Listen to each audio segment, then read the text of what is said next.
Hi, and welcome to Self-Care for Educators. I am your host, Tina Bogren. This is episode 23.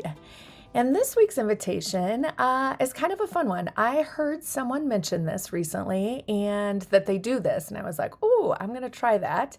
And so often I make these podcast episodes and invitations about things that I'm trying to work on myself. Remember, I always remind you that I stand beside you as we try these little strategies, little invitations, little self-care hacks.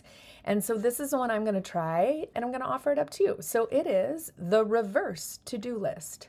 That's right, the reverse to-do list. So here's how this works. So at the end of the day, maybe the end of the workday or in the evening, instead of focusing on all the stuff that you didn't get done, let's write down 3 things that we accomplished today. Big, small, doesn't matter. Maybe you want to do more than 3. Remember, everything's on a dial, right? Sometimes we can turn that dial up.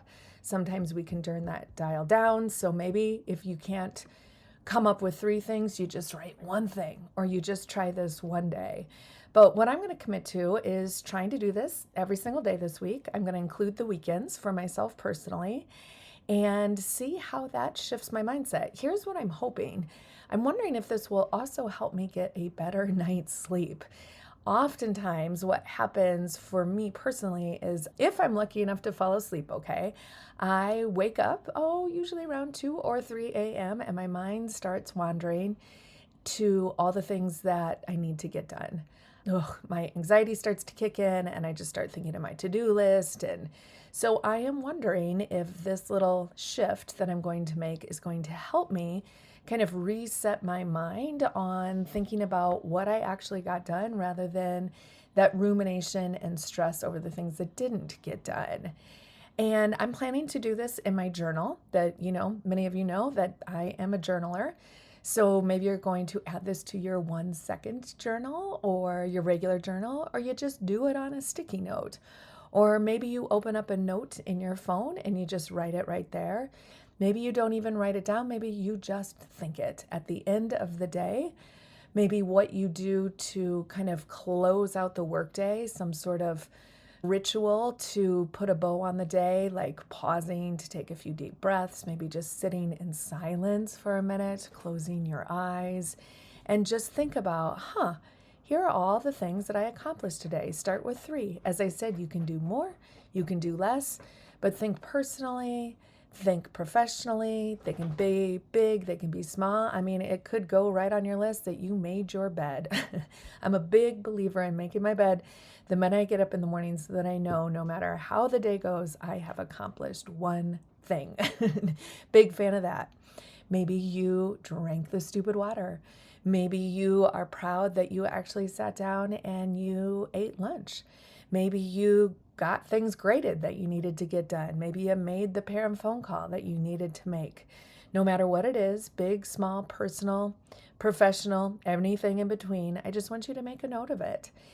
I suspect that if we commit to writing down 3 things, that we might get on a roll and we write down more than that. And if so, I think that is awesome.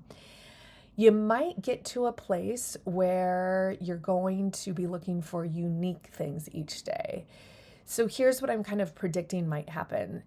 What happens to us when we start a gratitude list? So oftentimes when we start a gratitude list, we find ourselves kind of getting stuck in a rut and we write the same things over and over and over again. And I kind of suspect that I might fall prey to that with this list. And so as many of you know, what I've done to adjust my personal gratitude list is I write down 3 to 5 unique things that I'm grateful for within the past 24 hours. And so I want this list to be really specific to things that we accomplished in these last 24 hours so that we pause and really think through what made this particular day unique. That might be a nice way for us to kind of resist that urge to write the same things over and over again. But you know what? Quite honestly, if we write down every single day, made the bed, let's celebrate it. I'm a big fan of celebrations and really giving ourselves kudos for even the small wins because those add up. And what we know is our brain is just kind of hardwired to pay attention to the things we didn't get done. And if you are a regular traditional to-do list maker like I am, what tends to happen is our brain just really gets focused on the things that we didn't get to cross off. So I love this little twist. I'm going to try it this week, and I offer it up to you as well. So again, to summarize, this week is about the reverse to-do list.